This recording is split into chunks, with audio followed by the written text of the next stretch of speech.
Assalamu alaikum wa rahmatullahi wa barakatuh. Alhamdulillah Rabbil Alamin wa salatu wa salamu ala Sayyidina Muhammadin wa ala alihi wa sahbihi ajma'in. Subhanaka la ilma lana illa ma 'allamtana innaka antal alimul hakim. Wa la hawla wa la quwwata illa billahil azim. Rabbi shrah li sadri wa yassir li amri wa hlul 'uqdatam min lisani yafqahu qawli. Alhamdulillah, we have come to the fifth module now. Okay, we have learned so far about the different types of words, which are the isim, the nouns, the verbs, the three forms of verbs. Okay, fi'al madi, mudari, and amr. And we also learn about the two types of phrases, the mawsul sifa, the adjectives, right, and also the mudaf ilayh, the possessive phrase. Now we're going to learn about two more things, and after that we can start to analyze the ayat of the Quran with regard to its grammar. Okay, we're going to learn about the jumlah or sentence, right? Jumlah or sentence. What is a jumlah or what is sentence? It's actually an arrangement of several words that provides complete sentence, where you don't need to ask any further question. Okay, but the information is complete. Okay, there are two types. One is the jumlah ismiyah, or the nominal sentence, where the subject is isim, a noun, or the sentence begins with an isim, right? So the main idea is about isim. It's a subject and predicate issue, right? Then you have jumlatul fi'lah. Jumlatul fi'lah. Okay, its subject is a fi'al, or the sentence begins a fi'al. Okay, where the sentence begins a verb, or its subject is main topic is a verb, then it was called jumlah ismiyah. Right? Now, what is jumlah? What is ayat? Okay, ayat in the Quran, those you have read the Quran, you have those numbers in the circle, those are ayats. Okay. So jumlah is a sentence, means some ayats have a few jumlahs, and sometimes a few jumlahs make it into one ayat. Okay, right? We'll see about that after this. Right? Let's continue. Okay, now we talk about jumlah ismiyah. What do you need to know in a nominal sentence, jumlah ismiyah? First, you will have to identify the mubtada, the subject, and the khabar, the predicate portions. Okay, and between these two portions, you translate it into English. You will have to add a verb to be between them, between mubtada and khabar, between subject and predicate. You have this verb to be is, are, was, or were, right? And both mubtada and khabar will be in rafa, meaning if there's no other influences, the fi'l mudari or the isim in the mubtada and the khabar portion, the subject and predicate portion, will be in rafa, meaning the isim will have the dhamma as the last vowel, and except when there are haraf or fi'l within this mubtada khabar. Okay, that means there is a nested sentences. There is a sentence within the sentence. Okay, then you will have to consider that as a separate sentence. Yeah. Let's continue. Now, these are the example of jumlah ismiyah. Okay. Right. Look at the first sentence. Al-madrasatu jamilatun. Right. This is al-madrasatu, an isim. He has an alif lam, therefore it lost its tanwin. And jamilatun, okay, is an indefinite noun with no alif lam, therefore the tanwin is there. So al-madrasatu jamilatun is translated as the school is beautiful. So that's where you drop the is. Between the subject and the predicate, you drop the is. The school is beautiful. So this is just a pure nominal sentence. Now you go down to the second one, you have madrasatu zaidin jamilatun. Madrasatu zaidin jamilatun. Now this subject is predicate because you add the is here. And Zaid, school is beautiful. Now within the subject, okay, you have a relationship of a phrase here, mudaf ilayh, That's why Zaidin is in Ja. Okay, so the smaller the structure will have greater influence. In this case, since the mudaf ilayh is present in the mubtada, okay, it has greater influence, meaning the Zaidin will still be in Ja despite it being in the mubtada portion, right?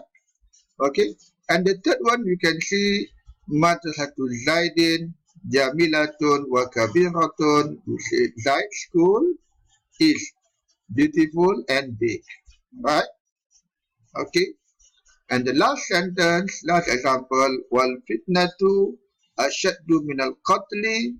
Wal fitnatu, the end, al fitna, okay, oppression, al fitnatu ashaddu is stronger or is worse. It's worse than qatl, than killing.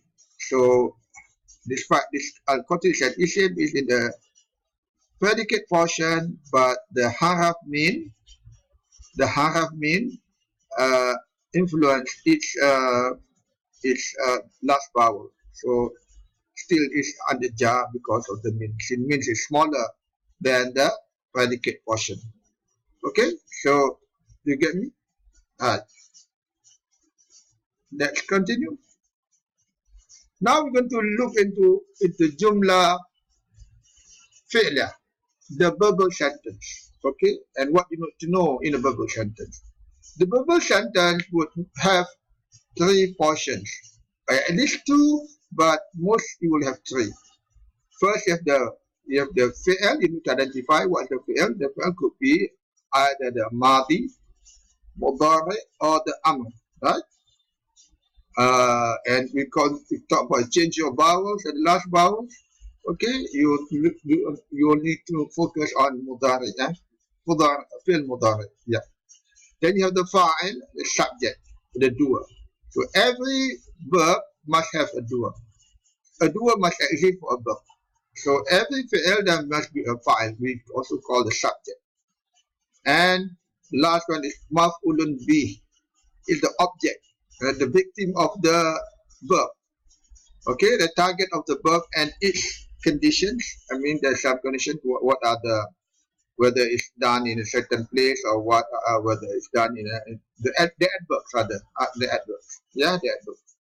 Right, and this only exists, the maf'ulun bih, the object only exists for transitive verbs. Meaning verbs like I sleep, I sit, okay, those do not have objects. Okay, verbs like kill, build, then those will have objects. Okay, so not all verbs will have objects.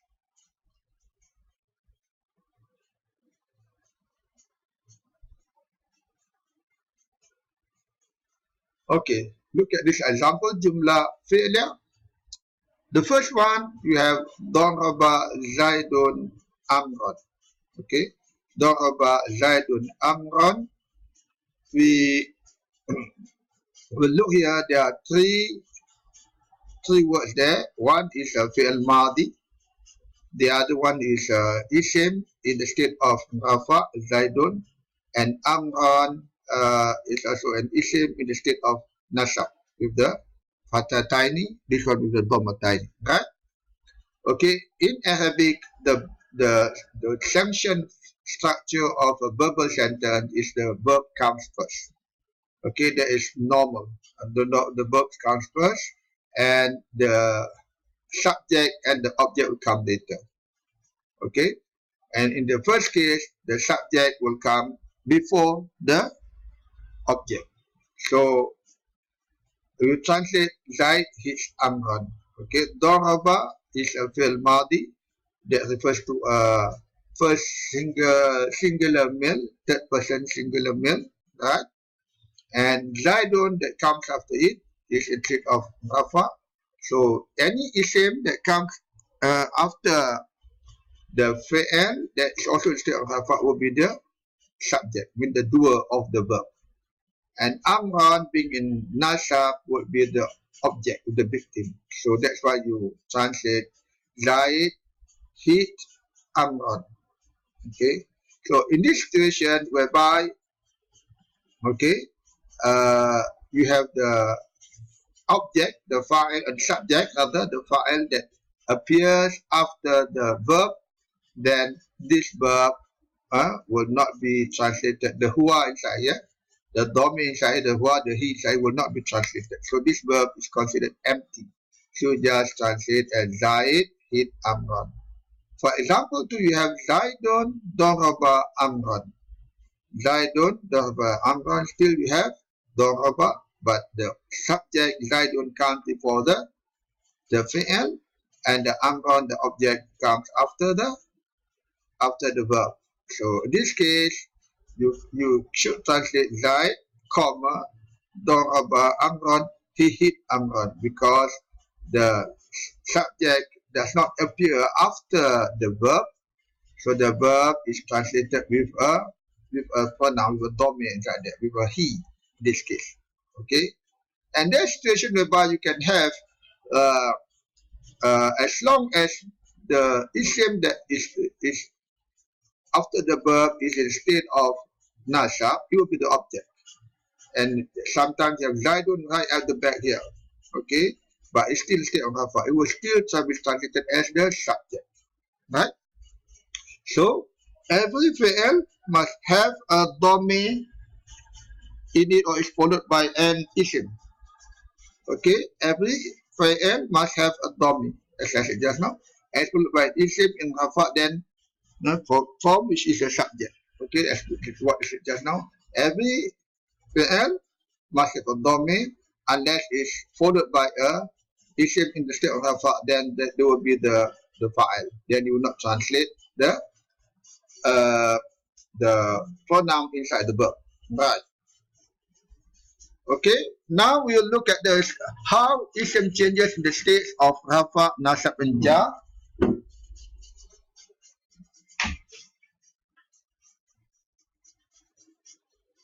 Right. Now, table of how isim changes the state of rafa, nasab, and jar. You look here. This is masculine, feminine, single, dual, sound, plural. Okay. We have for singular, you have fa'ilun, the dhamma for rafa. So dual is fa'ilani, you add the alif nun. And for plural is fa'iluna, waw nun. So every time there's a waw in the isim, this is a plural, and waw nun is represented is in the rafa form. Okay, so fa'ilun, fa'ilani, fa'iluna. We look at the masculine first. For singular, if it's in nasab, meaning it becomes an object to a verb or an object to the harful nasab. Okay, the nasab conjunctions. The fa'ilan becomes fa'ilan. Okay, fa'ilaini, alif changes to ya, fa'ilaini, and fa'ilina. Fa'ilina, waw is replaced by a ya. Not fa'ilina. This is the state of nasab. When the state of jar, you have fa'ilin, you have a kasratain, fa'ili, fa'alaini, fa'ilaini, fa'ilaini, and fa'ilina. Fa'ilina. Okay? Fa'ilina. Right? Okay, in this case, we have, okay, you have yanun. Let's see this portion here. Notice that whether it's a state of nasab and jar or the dual and plural, the form is the same. Fa'alaini, fa'ilina, fa'ilaini, fa'ilina. Okay, okay. So ya here, alif replaces with ya, and waw replaces with ya for the plural. So that's why I rather refer to nasab and jar as being an object to harf or object of fi'l. Since both for the plural and the dual form is the same spelling, right? And then you go to the feminine, you have fa'ilatun, fa'ilatun, fa'ilatani, fa'ilatun. Okay, fa'ilatun for dual, add an alif lam, same alif nun, and fa'ilatun. Okay, then you have the big ta here to replace the round ta. So this is in plural. This is called the what they call sound plural, right? The sound plural, right? And for nasab, you have fa'ilatan, fa'ilataini. Again, ya replace alif replace with ya, and fa'ilatin, fa'ilatin nasab. Notice for nasab, for the plural, feminine sound plural, still take the kasra. You cannot receive a fatha. Okay, a sound plural female cannot receive a fatha as we learned before. And for ja is fa'ilatin, fa'ilataini, fa'ilatin. Okay, same thing. Fa'ilatin. So it's for the female. So and same goes for the female, feminine. The dual and plural forms are the same. Right? Okay. Let's continue.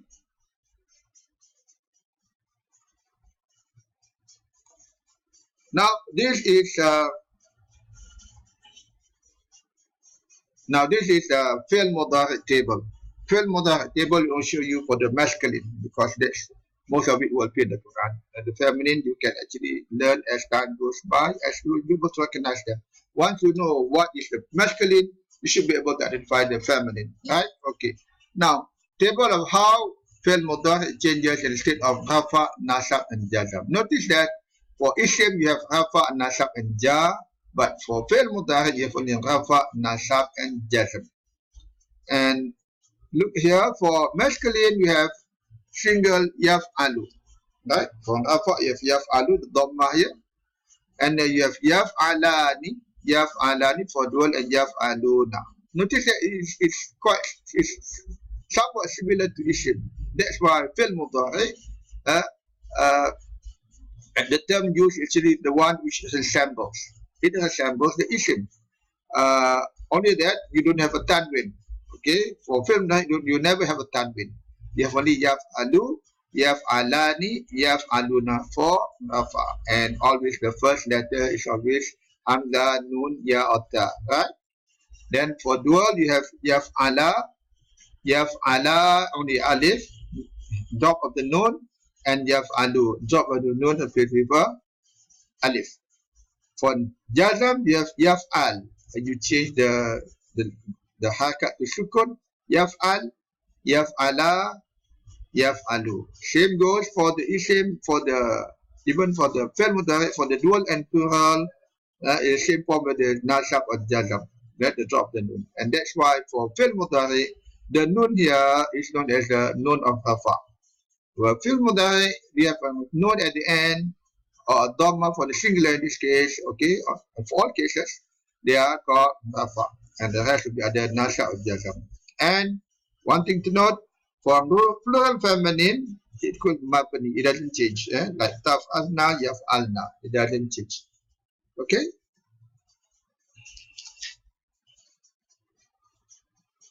Now, this example, okay,